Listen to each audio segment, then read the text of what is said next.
Vamos abrir no livro de Esdras mais uma vez.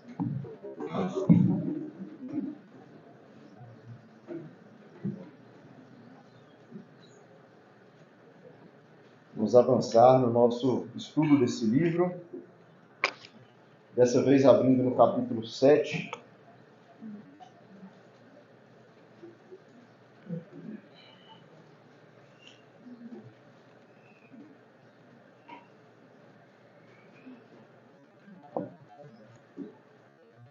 Esdras, capítulo 7. Versículo 1. Diz assim a palavra de Deus: Passadas estas coisas, no reinado de Artaxerxes, rei da Pérsia, Esdras, filho de Seraías, filho de Azarias, filho de Ilquias, filho de Salum, filho de Zadoque, filho de Aitube, filho de Amarias, filho de Azarias, filho de Meraiote, filho de Zeraías, filho de Uzi, filho de Buqui, filho de Abissua, filho de Finéias, filho de Eleazar, filho de Arão, o sumo sacerdote. Este Esdras subiu da Babilônia. Finalmente o personagem Esdras, chega na história. Versículo 6. Ele era escriba versado na lei de Moisés, dada pelo Senhor Deus de Israel.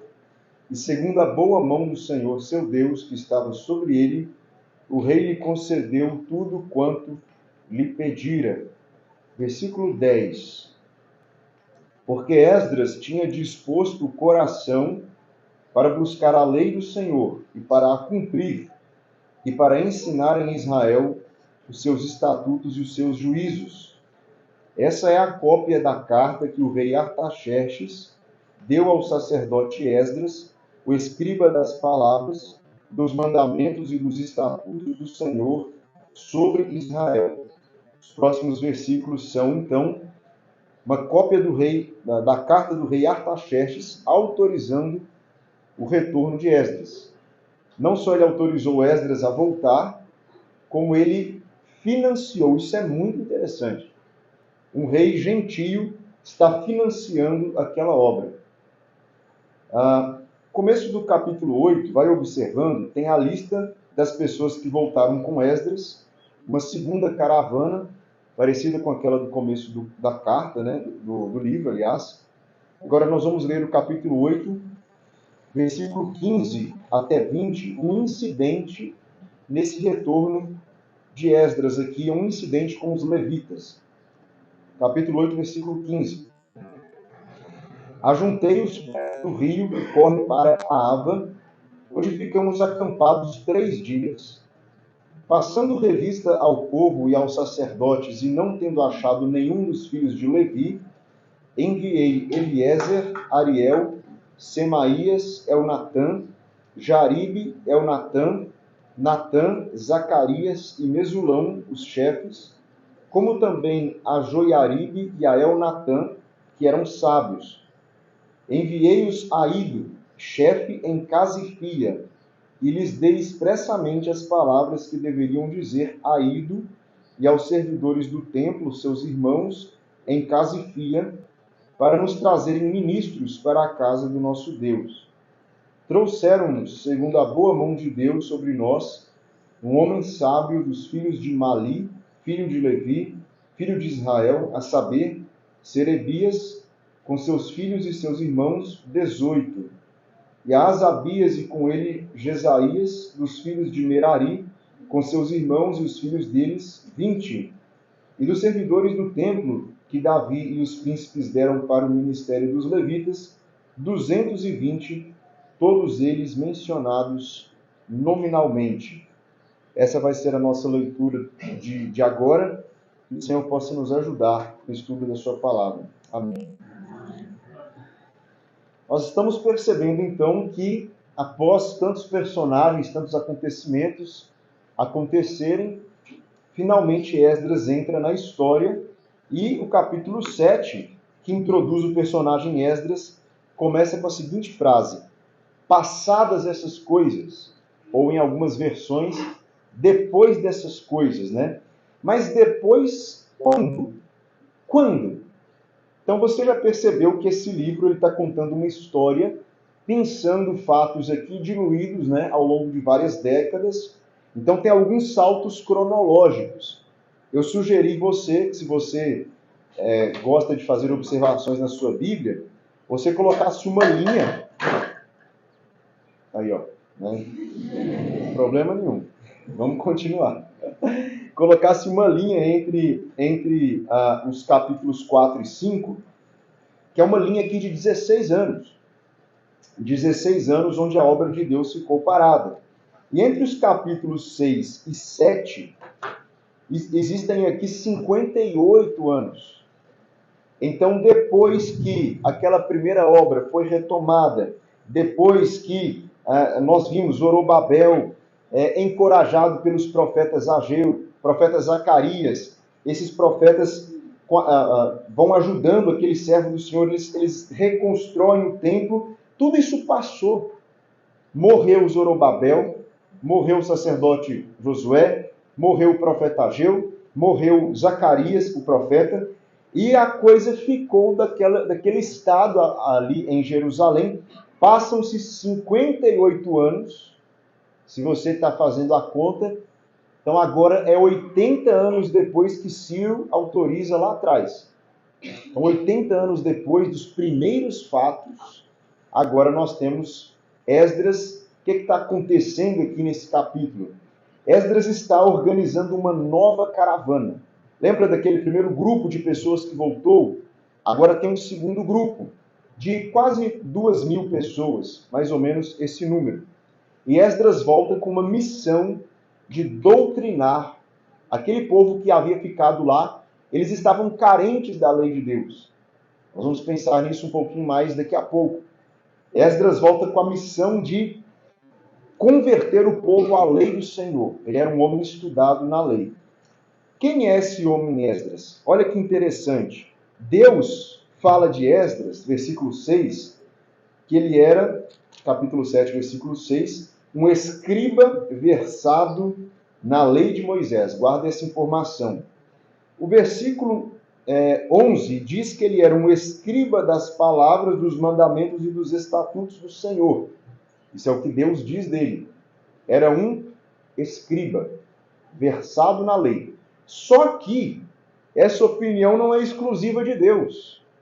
Quando o rei Artaxerxes, rei do mundo, né, naquela ocasião, vai escrever a sua autorização, ele tem uma opinião sobre Esdras, que está no versículo 12. O cabeçalho da carta é o seguinte: Artaxerxes, rei dos reis, ao sacerdote Esdras, escriba da lei do Deus do céu. Isso é o que Artaxerxes fala dele. Então, provavelmente, Esdras, provavelmente não, né? Com certeza Esdras, pelo contexto, ele era alguém com prestígio diante de Artaxerxes, um rei muito importante. Então, ele era como se fosse um ministro de assuntos judaicos para Artaxerxes, né? Como hoje o presidente tem vários ministros, alguém que é ministro do transporte, ministro das finanças e etc., Esdras é como se fosse o ministro do grande imperador para assuntos judaicos. Era alguém que entendia da lei e que tinha grande prestígio com Artaxerxes. E agora Esdras pede autorização para Artaxerxes para migrar para Jerusalém e fazer uma obra lá, né? Então, esses são os fatos aqui do capítulo 7 e 8. Agora, uma observação antes de nós continuarmos. Você está percebendo como a restauração do povo de Deus, ela está atravessando décadas? Daqui a pouco vai chegar a um século. Olha como esse processo é lento. Eu queria chamar a atenção para um processo lento. Deus é um Deus de processos lentos. Isso é interessante. Quanto antes nós caímos a ficha em relação a isso na nossa vida cristã, melhor para nós e mais benéfico para combater as nossas ansiedades. As coisas de Deus são processuais. Raramente nós temos alguma coisa que se resolve num estalar de dedos. nas Escrituras. Em primeiro lugar, a história começa quando Ciro ele autoriza o povo a voltar. Eu não comentei aqui aquele dia, acabei esquecendo, mas é muito provável, alguns estudiosos entendem assim, parece que tem um ou outro registro histórico, de que Ciro ficou impressionado quando ele viu o nome dele nos rolos antigos daquele povo ali. Por que Ciro ele se comove com a causa dos judeus? Pensa em uma turma, né, de judeus chegando, olha, você precisa nos ajudar, olha aqui o seu nome. E ele abre os rolos de Isaías, e 100 anos antes, Deus está falando, Ciro vai servir aos meus propósitos. Ele vem do Oriente, vem varrendo as nações, eu levantei ele para ser um grande imperador. Ciro fica comovido e impressionado com alguma escritura falando do nome dele, nominalmente. Então ele autoriza aquilo a acontecer, os anos vão passando, os primeiros exilados voltam, começa a obra do templo, ela fica parada por 16 anos, a obra é retomada com muita fraqueza, tem altos e baixos. Aí vai pensando você na obra de Deus, como ela se parece com isso, né? É cheio de altos e de baixos, e de desânimos, e de injeções de ânimo. E 58 anos depois, Esdras aparece para continuar essa reforma, agora do ponto de vista dos detalhes da lei, porque aquele povo que voltou não está informado sobre a lei, eles têm coragem, eles têm ânimo, têm vigor, eles fizeram uma obra difícil, mas eles precisam de instrução na lei que não tinham. Então Esdras volta para ensinar aquele povo. Alguns anos passam, outro servo de Deus é levantado em outro livro, Neemias, que vai construir os muros. Então se você pega de Ciro até Neemias, tem aí 100 anos. 100 anos de reconstrução, 100 anos de restauração. A restauração na nossa vida pode demorar. Pode ser que não seja num acampamento, entendeu? Pode ser que você foi tão longe que as coisas se quebraram, né, de tal forma, ou que uma igreja entrou numa frieza tão grande, foi perdendo membros, foi esvaziando, foi perdendo vigor. E Deus levanta um jovem, o jovem vai crescer, né? Deus levanta, traz uma família. Então as coisas de Deus não vai ser assim, olha, nós vamos lá, amém. Nós vamos voltar lá e vamos botar assim para frente a obra do Senhor e que agora as coisas vão acontecer. A primeira lição de Deus é a paciência. A primeira lição de Deus é a paciência para tudo. Famílias vão orar, vai talvez demorar alguns anos para se levantar alguém utilizado por Deus naquele local. E as coisas de Deus, parece que mais do que o resultado final das coisas, Deus quer ensinar no processo, principalmente a paciência no processo, principalmente a dependência dele, principalmente a confiança, a espera, né? Então as coisas de Deus demoram a acontecer. Pensa, por exemplo, quando Adão e Eva caem em pecado, e Deus diz o seguinte para eles, eu vou enviar alguém que vem da barriga de Eva para consertar essa bagunça. Ele estava falando do Senhor Jesus Cristo, né? E aí, bom, aquele casal tinha uma noção de que a descendência deles iria ser, né, alguém que viria deles seria o restaurador. E o primeiro filho deles é Caim. Será que ele não passou pela cabeça deles, nossa, finalmente, o fruto do ventre para consertar os nossos erros, né? Eles colocam o nome de Caim, né, o nome Caim, o filho, que significa possessão. Acho que eles estavam pensando que aquele bebezinho iria ser o enviado. Olha como nós não temos paciência, né? O próximo ali, a próxima cria do ventre de Eva já iria restaurar. Parece que eles percebem que não seria tão imediato assim. Vem Abel. O nome significa sopro. Alguém que vai passar rápido. E passou rápido mesmo, não é? Mas aconteceu que o Senhor foi enviar o seu Messias restaurador depois de uns 4.000 anos. Olha quanta coisa se passou. Desde a promessa, desde a queda até o começo da restauração. E se você for ver, nesse encaminhar das coisas, tem várias subtramas nessa história. Deus simplesmente não manda alguém assim. Ele diz, olha, antes de mandar o restaurador, eu quero formar um povo. Né? Ele diz, eu vou formar um povo para mim. Então Deus vai lá em Abraão e diz, eu vou te dar um filho. Quanto tempo desde a promessa até a chegada de Isaac? O quê? 20 e tantos anos, né? Parece? Não estudei essa lição direito. 25 anos. Então, olha como ele teve que esperar, né? E aí, aquele povo que Deus queria formar começa com um casal tendo todo aquele problema de esterilidade, aí vem o filho. Aí o filho se casa, e aí por diante aquela coisa vai acontecer. Olha como a história ela vai se arrastando, cheio de... Né? Deus tem um propósito, mas até esse propósito chegar, tem outras subtramas acontecendo. Aí Deus vai formar a igreja, tirá-la, né? Deus vai fazer a transição entre a antiga dispensação e a nova. Será que desce o Espírito Santo em Atos 2, a igreja, ela entende? Finalmente somos um novo corpo, as coisas ficaram para trás do Antigo Testamento. Não, né? O livro de Atos ele foi escrito para nos ensinar como, de salto em salto, os irmãos entenderam que aquela nova ordem não estava dentro do judaísmo. Ela veio do judaísmo, mas ela era algo diferente. Precisou conversa, precisou debate, precisou os apóstolos debaterem e terem uma encrenca com os judeus aqui, uma encrenca com os judeus ortodoxos ali. E o cristianismo, né, ele foi sendo expulso de dentro do judaísmo, perseguido até pelo próprio judaísmo.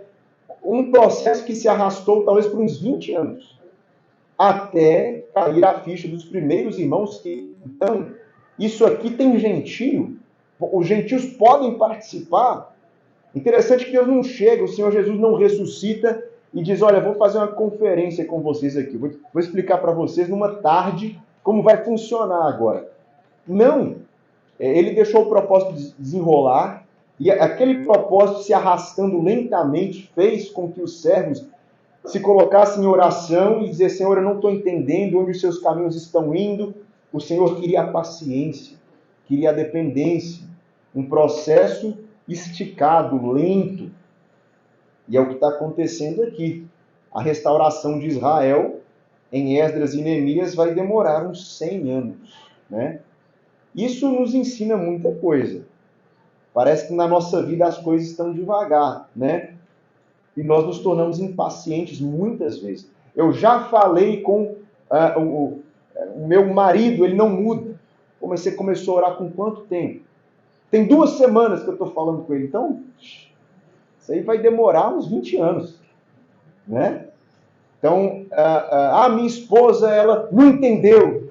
Tá, mas tem 1 mês que a gente está conversando sobre isso. Então, meu amigo, Isaac orou pela esterilidade de Rebeca. Quanto tempo aí? Será que os... 20 anos. Aí, ó, 20 anos. Tá? O bom é que os universitários, né, estão afiados. 20 anos. Um marido orando por uma esterilidade na esposa. Quando eu era jovem, lembra que eu disse para vocês que eu tinha um diário? Né? Lá das primeira, segunda vez que eu li a Bíblia, eu passei por essa história e falei, puxa, Isaac teria paciência de ver uma esterilidade na sua esposa e orar por 20 anos. E eu escrevi assim, que eu tenha uma paciência para orar, né, pelas esterilidades espirituais da minha esposa, que seja necessário por 20 anos. Ela não entendeu um assunto, ela, enfim, está com tal dificuldade. O Senhor faz jus, viu, as anotações que a gente faz no nosso diário. Cuidado com o que você anota. Ela ora por mim, eu oro por ela, por coisas que são processuais. Esse é o ponto. Processos, né? Então, a minha igreja, irmão, está difícil. A minha igreja não muda. Tá, mas é um processo longo. Os meus filhos... A gente se torna impaciente com talvez... Né, eu prevejo isso acontecer. A conversão dos filhos, a maturidade dos filhos. E, irmãos, tudo é um grande processo. E o nosso Senhor, Ele quer que nós sejamos pacientes, insistentes ao longo do caminho e entender que o tempo das coisas está totalmente nas mãos dele. Totalmente. A gente se coloca de prontidão para fazer o que ele nos mandou. Se eu vou me envolver nessa obra, eu vou me apegar a isso aqui, até o final. E o Senhor vai encaixando as coisas, né, ao redor, ao longo do tempo. Então, até mesmo descobrir a vontade de Deus pode ser um longo processo. Não é só fazer a vontade de Deus, mas até descobrir o que Deus quer de você. Talvez você fique impaciente no meio do caminho. Nossa, eu não descobri o meu dom. Eu não sei com quem eu vou me casar. Esse processo ele é angustiante, mas é o que o Senhor quer de você, é essa angústia na oração. Ele tem prazer nisso. Né? Então, uma vez eu pensei, eu tenho esse pensamento comigo até hoje, que nós devemos ficar confortavelmente desconfortáveis. Não saber a vontade de Deus em um assunto é muito desconfortável. Mas será que eu devo ir ou devo ficar? Será que eu devo fazer isso? Será que eu não devo? Será que é aqui ou é por ali? É um desconforto, mas nós devemos ficar confortáveis no desconforto. É isso mesmo. As coisas não estão erradas porque eu não estou entendendo a vontade de Deus. Eu só não entendi ainda. Só não aconteceu ainda. Mas eu aqui, no meio do desconforto, eu estou confortavelmente esperando o Senhor me mostrar. Estou no desconforto da busca, no desconforto de pedir Ele um esclarecimento, e isso vai me inquietando, mas eu estou quietinho nessa inquietação até Ele me direcionar para onde eu devo ir. É normal, tá? Ficar com várias dúvidas não resolvidas na mente ao longo da vida cristã. Confortavelmente desconfortáveis. Aqui eu vou ficar orando e permanecendo até o Senhor resolver essas dúvidas. Nós vamos conviver com isso, tudo certo, é isso mesmo, até o final. Se o Senhor nos desse todas as certezas, logo nos primeiros dias de vida cristã, para que recorrer a Ele, não é? Para que orar? Para que um coração derramado na presença dEle? Para que dependência? Para que... Não, ele quer nos mostrar um passo de cada vez. Então, às vezes, a nossa trajetória, a gente tem uma lanterninha tão pequenininha, a gente enxerga só o próximo passo. O Senhor não vai nos mostrar a estrada inteira. Então, eu enxergo o próximo passo, eu piso ali.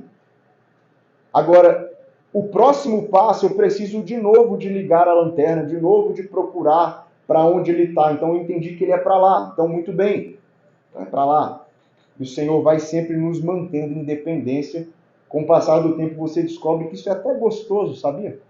Ter as dúvidas, depender do Senhor, isso é até delicioso na comunidade cristã. Não ter tantas certezas assim, você vai olhando e aguardando o Senhor. Você percebe que, vez ou outra, ele vem dar orientação, você é grato por cada orientação, uma de cada vez, você vai seguindo assim.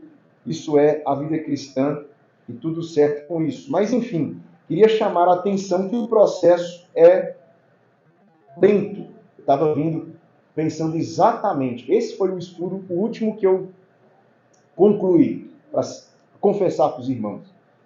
E eu vim para cá dirigindo, pensando, o processo é lento, pensando nesse estudo. E eu vi no caminhão na minha frente, e eu concordei. O processo é lento e o bagulho é louco. Né? Parece que foi a mensagem do Senhor, eu estava pensando exatamente nisso, e é isso. Então é o resumo das coisas. As coisas se desenvolvem lentamente na nossa vida, a gente tem que aprender a ficar confortável com isso.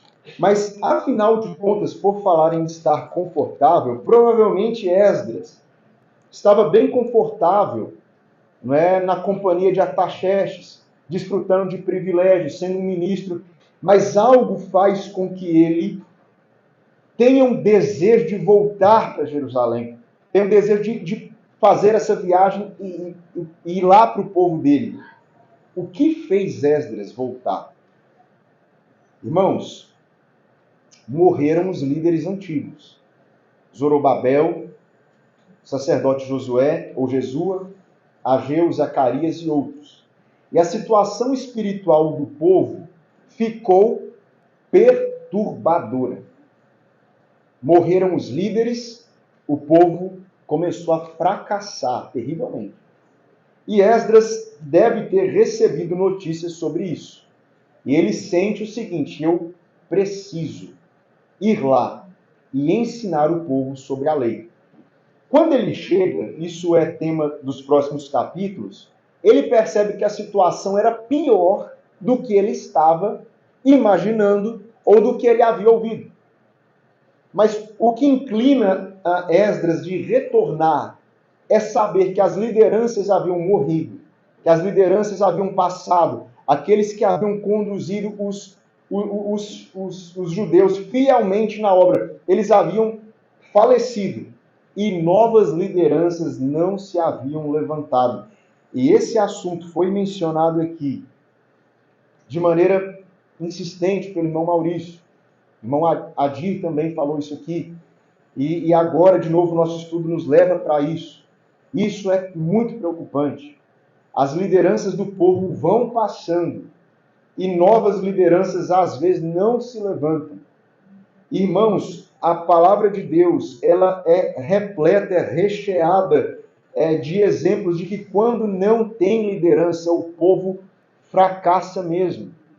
Eu fico perplexo na hora que eu percebo que a fidelidade de centenas de pessoas, às vezes, é direcionada por um único homem. Isso me chama muita atenção. Nós não vamos chegar lá porque não temos estudos suficientes, mas no ministério de Neemias. Neemias chega lá, está tudo destruído, tudo arrasado. Ele fala: ei, o que está acontecendo com vocês? Está difícil mesmo. Ele fala: vamos lá. E ele junta as pessoas, ele faz um movimento e termina uma grande obra em 50 dias. Estava faltando liderança. Estava faltando homens de Deus ali. Irmãos, eu compartilho da preocupação dos irmãos que falaram aqui sobre as novas lideranças se levantando. Novos jovens que têm sede da palavra de Deus. Ontem estávamos conversando aqui de tarde. Os irmãos que recebem os outros nas igrejas, os hospitaleiros, já são às vezes idosos. Eles estão indo. Os novos casais de crentes não sabem nem às vezes receber irmãos ali, pregadores em suas casas. Está faltando lares. Está faltando porta aberta. Irmãos estão indo, né? E eu fico olhando aquela lista das qualificações dos presbíteros. Homens temperados, homens equilibrados. E nós observamos muita gente desequilibrada. Muita gente oscilante, muita gente instável. Como é difícil perceber o Espírito do Senhor tocando homens serem moderados, como fala naquela lista. Então, isso tudo preocupou Esdras. E ele sente o arder no coração. Eu não posso ficar mais aqui. Eu preciso ir lá, me levantar como liderança, né? E faz bem o jovem ter o sentimento de conforto e desconforto, né? Porque o jovem diz: eu percebo essa necessidade, mas eu tenho 20 anos, não posso ser líder, não posso ser presbitério. E ele diz: quem sou eu para desejar isso? É um bom sentimento para o jovem ter. Quem sou eu? É um excelente sentimento, mas junto com quem sou eu sou muito fraco, tem o sentimento de que a obra está chamando, né? Então, equilibrar confortavelmente desconfortável esses dois sentimentos e colocando tudo isso perante o Senhor. Mas algo mais me chama a atenção. Os últimos profetas haviam morrido, Ageu e Zacarias. O profeta Malaquias, ele está nessa linha que você riscou, entre o capítulo 6 e 7. Bem como o livro de Esther também está aqui, entre os capítulos 6 e 7. Isso nos leva a concluir que nós estamos olhando, então, os últimos fatos do Antigo Testamento. o Antigo Testamento não está registrado aqui na nossa Bíblia, né, colocado em ordem cronológica, mas isso aqui é o finalzinho do Antigo Testamento. Os profetas se foram os últimos. Ageu, Malaquias, Zacarias foram. Irmãos, e Esdras, levantado pelo Senhor, não é um profeta. Reparou nisso? Esdras não tem uma palavra do Senhor para o povo. O Senhor me comunicou isso, e é isso aqui, pá, e transfere para o povo. Olha, eis a palavra do Senhor, eu ouvi uma nova visão. Esdras, com a morte dos profetas, ele vai ser não é um profeta, ele é o quê? Um escriba. É uma nova classe inaugurada por Esdras dos servos do Senhor. Escriba é um personagem muito comum nos evangelhos, mas aqui está o primeiro escriba. Alguém que não tem mais, o Senhor não vem no ouvido dele como fazia nos profetas e dá uma nova mensagem, mas a mensagem estava finalizada. A mensagem já havia sido transmitida.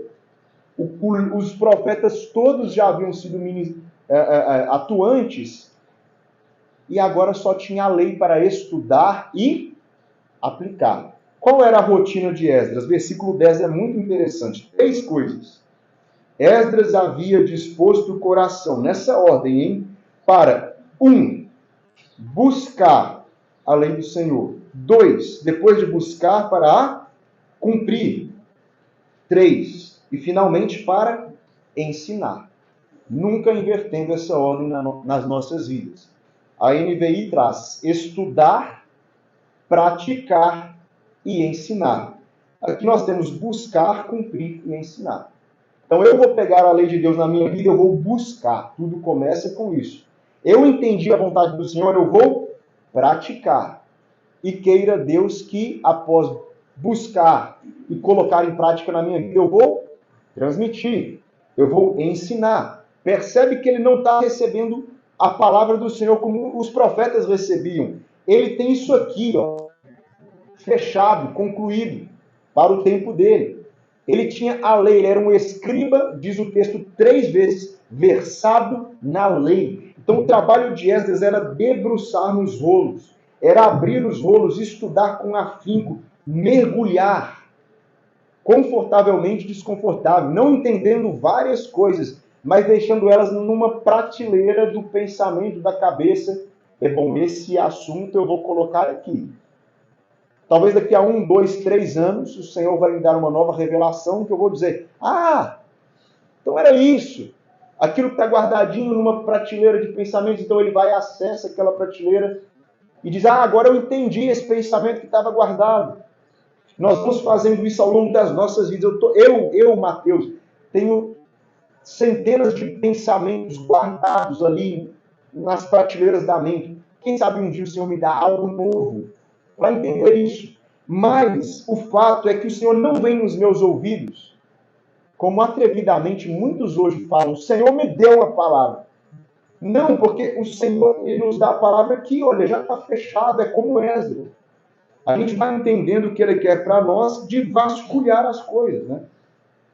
E olha que interessante. O avivamento, então, a obra de restauração, a obra de reconstrução, ela seria agora delineada pela lei de Deus. Ela seria circunscrita pela lei de Deus. A lei que o Senhor havia dado já estava fechada.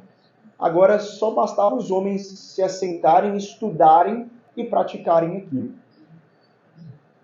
Então, a obra de Deus para eles não era baseada em inovações. Era baseado nas revelações já fechadas. Irmãos, hoje para nós é a mesma coisa. As revelações do Senhor estão concluídas. Se chama Bíblia Sagrada.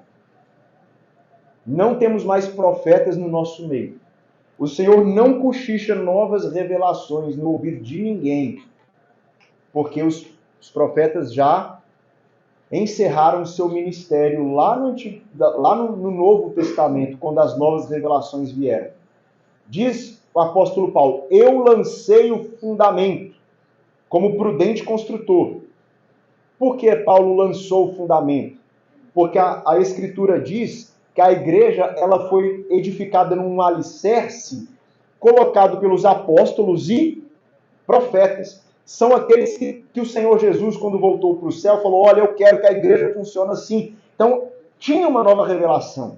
Eu quero que o ministério seja daquela forma. Eu quero que as igrejas se reúnem, os irmãos façam isso, as irmãs façam isso. Então, isso tudo foi lançado no fundamento pelos apóstolos e profetas.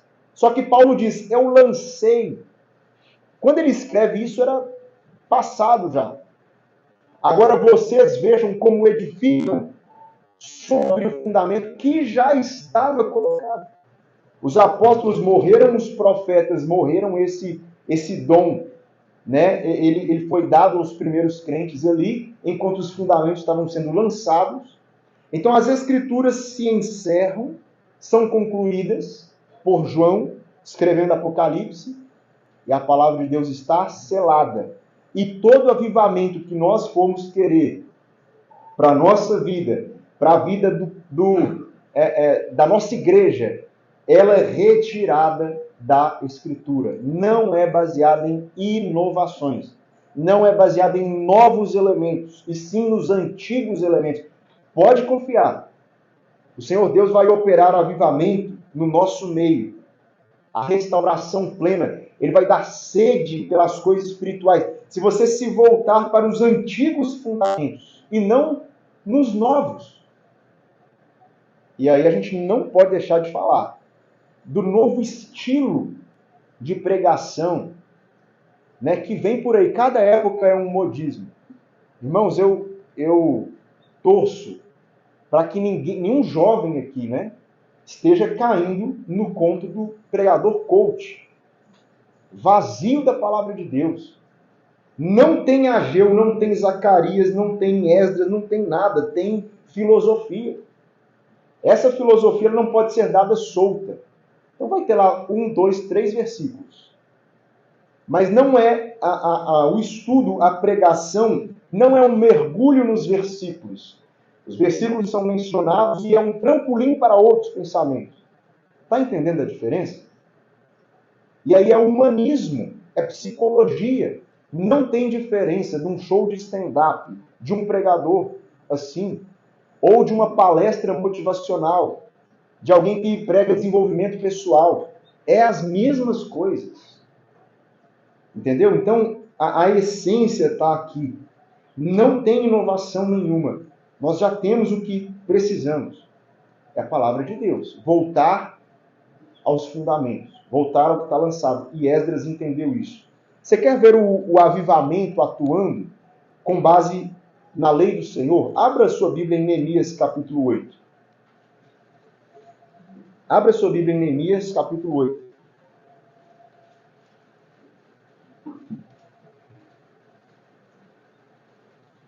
O título que está acima da minha Bíblia é Esdras lê a lei diante do povo. Esse é um capítulo sobre avivamento. E você vai perceber que o povo de Deus está sendo energizado pela boa doutrina de Deus. Olha o versículo 12. Então, todo o povo se foi a comer, a beber e a enviar porções. Olha isso aqui. E a regozijar-se grandemente, porque tinham entendido as palavras que lhe foram explicadas. Muitos anos depois, já nos tempos de Neemias, Esdras ainda está lá, atrás de um púlpito, lendo a palavra de Deus e explicando. Ele não está trazendo novas palavras, ele é um escriba, não é um profeta. Ele está lendo, explicando. Lendo, explicando. É o que nós estamos fazendo aqui há uma semana. E o nosso irmão tem feito de maneira tão tocante. Ele está lendo, explicando. E quando o povo chega para ali, nesse contexto do capítulo 8, eles chegam tristes. É aqui que tem aquele versículo, a alegria do Senhor é a nossa força. Porque eles estão tristes, eles estão cabisbaixos pelas lutas, pelas dificuldades. Mas Esdras lê Levítico. Você acha Levítico difícil, não acha? Você acha, nossa, números é um pavor, talvez. Mas Esdras lê isso e explica. E o povo sai revigorado.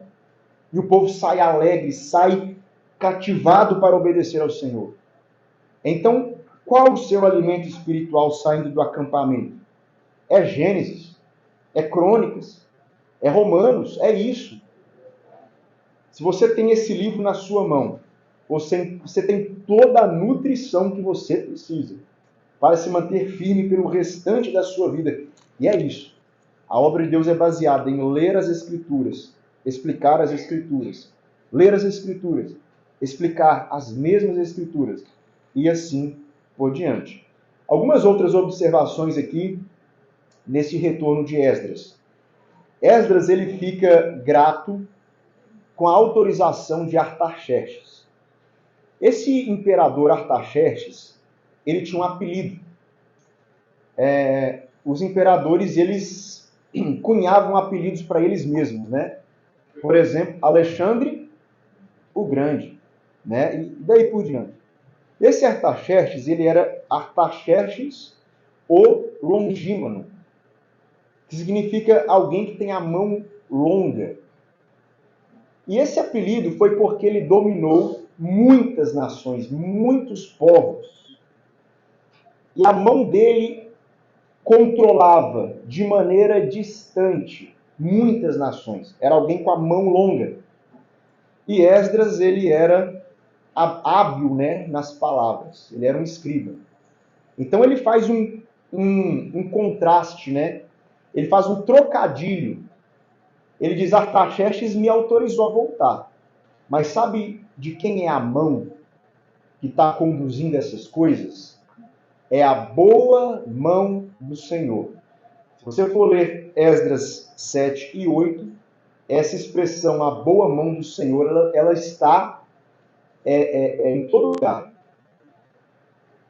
Capítulo 7, versículo 6. A boa mão do Senhor faz com que o rei conceda tudo o que Esdras pediu. 7 e 9. A boa mão do Senhor concede uma viagem segura e tranquila para Esdras e a caravana. 7 e 28. A boa mão do Senhor anima Esdras para o retorno. 8 e 18.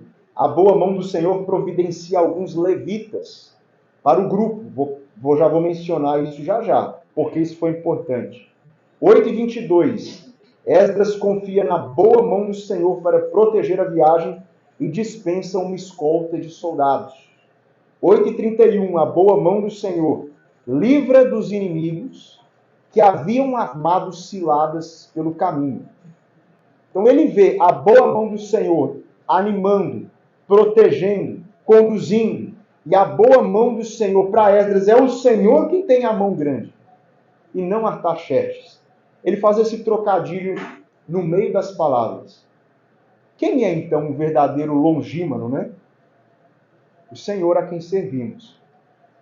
Irmãos, principalmente os jovens, que prazer é reconhecer a boa mão do Senhor em cada detalhe da nossa vida. Às vezes você pode passar no vestibular e você pode ter sucesso profissional e você pode ir galgando posições e ganhando aumento de salário e as coisas podem prosperar na sua vida e queira Deus que você prospere, né? Em todos os seus objetivos. Mas nunca o seu pensamento pode ser, mas eu sou inteligente, mas eu sou demais. Olha, eu sou acima da média. Se você vai alimentando esse tipo de orgulho no seu coração, claro que o Senhor não quer esse orgulho de você. Então ele permite tombos para você ser quebrado pelo meio. A soberba precede a ruína. Todo jovem, todo pregador que vai se inflando, ele vai confiando no seu potencial. O Senhor quebra no meio.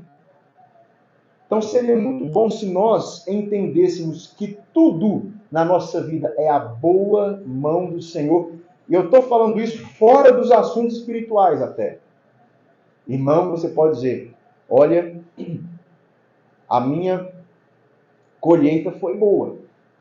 Eu estou mexendo com lavoura e eu contratei agrônomo, eu contratei bons trabalhadores e a coisa está indo.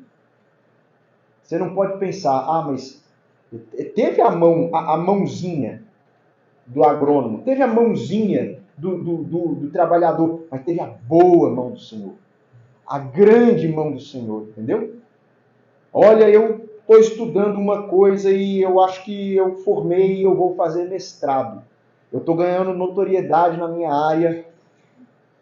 As pessoas estão me reconhecendo. Irmão, a boa mão do Senhor na sua vida. Nunca você sai do centro. E tudo o Senhor. Irmão, as coisas estão dando certo, eu comprei um terreno, eu vi na internet sobre investimento, comecei a botar o dinheirinho no negócio, chama fundo imobiliário, uma ação, um tesouro direto. Meu dinheirinho parece que ele está crescendo e eu sou esperto mesmo. Não. A boa mão do Senhor na sua vida. Irmão, irmã, né? Vai considerando, é o Senhor que está fazendo, é o Senhor que está colocando. Jamais você é capaz de alguma coisa. Se por um momento você acha que o seu passo é mais inteligente que os demais, o Senhor pode te quebrar no meio. Então Esdras reconhece que tudo era a boa mão do Senhor. E para finalizar, eu gostaria de chamar a atenção com esse incidente aqui que acontece. Nós lemos capítulo 8, versículos 15 a 20, sobre os levitas. Esdras, ele organiza aquele grupo, 2.000 pessoas. E aí ele está na beira do rio, e a viagem seria no outro dia, e ele diz, eu passei revista ao povo. Aquela última olhada, sabe, antes de viajar, quando você veio para cá, mostrar que eu não esqueci nada. Escova de dente, desodorante, que é importante, né? Enfim, fio dental, puxa. E por aí vai, você dá aquela última olhada. E Esdras, antes de viajar, ele deu uma última olhada no meio da caravana e ele bota a mão na testa e fala, meu Deus, não tem levitas nesse grupo. Eu imagino que ele cai num desespero, no momento. Ele estava indo para Jerusalém exclusivamente com a finalidade de retomar os sacrifícios. Levita era a mão de obra. Ele está na mente, olha, nós vamos chegar lá, vamos começar a criar as ovelhas, os cordeiros e vamos sacrificar ao Senhor, porque isso precisa ser retomado com urgência. E os levitas eram a mão de obra para isso, eram os únicos autorizados a pegar o animalzinho, tirar a lã, cortar a barriga, tirar as vísceras, e não tinha levitas. O que ia adiantar 2.000 pessoas bem dispostas, animadas, caminhando, como o irmão disse aqui na abertura, com alegria, todo o caminho, vamos voltar a Jerusalém, vamos para a casa do Senhor, e não tem levita. Seria uma viagem vã, seria uma missão vã. Então ele começa a dizer, gente, cadê a mão de obra? Não vai adiantar nada. E aí, muito do argumento da história, do vai e do vem aqui de Esdras e o exílio e tal, é uma disputa entre Deus e Satanás pelos objetos de adoração. A gente não mencionou aqui porque não teve tempo, mas o tempo todo aqui existe, nesses livros históricos, uma descrição, uma disputa sobre os utensílios de adoração.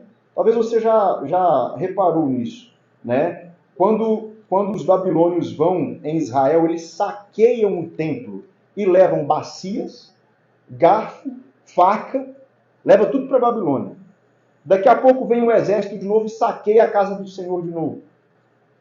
O livro de Daniel, todo mundo conhece a história de Daniel. Começa o seguinte, né? O Senhor entregou nas mãos de Nabucodonosor a Jeoaquim, rei de Judá, e alguns dos utensílios da casa de Deus, bacia, copo, grelha, utensílio, ferramenta, faca. Nabucodonosor levou-os para a Babilônia. Irmãos, isso, o que tem por trás é Satanás saqueando o templo e levando as pequenas ferramentas que o povo usava para adorar. E se os babilônios saqueassem todas as facas, como é que iria ter sacrifício? Busca uma faca lá na casa do fulano. Não era assim. Por quê? Eram utensílios de ouro, eram utensílios de prata, consagrados com óleo santo. Não era qualquer coisa, qualquer faca, qualquer garfo, qualquer tábua. Eram utensílios sagrados. Só que o rei da Babilônia levou tudo. Eles ficaram sem ter condições de sacrificar. E com o passar do tempo, Satanás tem saqueado a casa do Senhor, hoje, levando os utensílios de adoração. Se Satanás entra nas nossas igrejas e leva o partir do pão semanal, como é que a gente fica? Sabia que isso está sendo discutido em muitas igrejas? Se não deveria ser mensal, anual. Mas o Senhor deixou as ferramentas para ele ser adorado. Olha, é assim que vai funcionar. Satanás vai, ele não demole o prédio, mas ele leva uma faquinha. Uma faquinha que impede a adoração. Se Satanás entra nas nossas igrejas e leva a estrutura de liderança embora. Porque nas nossas igrejas, nós não temos um homem à frente do trabalho, não temos um pastor. Por quê? A nossa liderança é invisível. O único pastor das igrejas locais é o Senhor Jesus Cristo. Agora, dá trabalho uma liderança invisível. Tudo você tem que orar. Tudo você tem que perguntar. É mais fácil, bota um cara lá de terno e gravata, ele resolve tudo. Ó, a oferta pega aqui, vai tanto para lá, tanto para cá, sábado tem trabalho da mocidade aqui. Agora, uma liderança invisível, com um presbitério coletivo, né, que tudo tem que perguntar. Ele é o pastor. E ele disse, vocês não vão chamar uns aos outros de mestre, porque um só é o vosso mestre. Presbitério coletivo, liderança coletiva. Lembra que Israel não queria uma liderança invisível? A gente quer um rei. Para com isso. Bota logo um homem aí no meio. Mas se Satanás, ele entra e saqueia a estrutura de liderança, é muita coisa. É uma faca que ele está levando embora, é uma bacia. Mas para o Senhor é muita coisa. Satanás entra e leva o véu, né? Satanás entra e vai levando as doutrinas. Daqui a pouco, a igreja local não se parece com a estrutura de adoração que o Senhor deixou, porque ele foi levando utensílio por utensílio. Então, que nós protejamos os utensílios de adoração.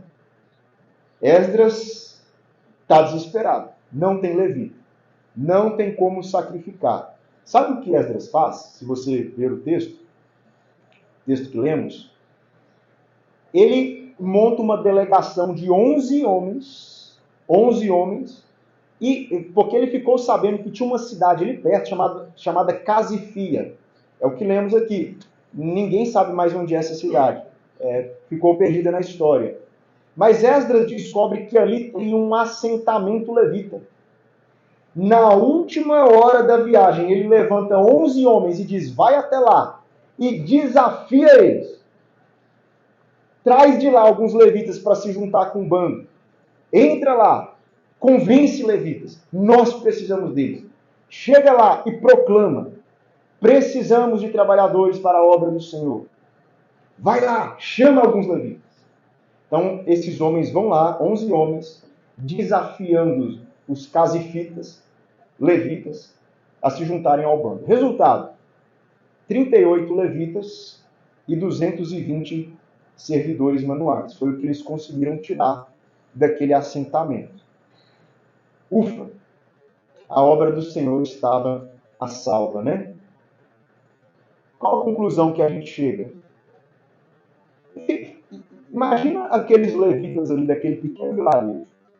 Levantaram de manhã, um dia ensolarado como esse daqui. Eles não estavam imaginando, né? Nada sobre isso.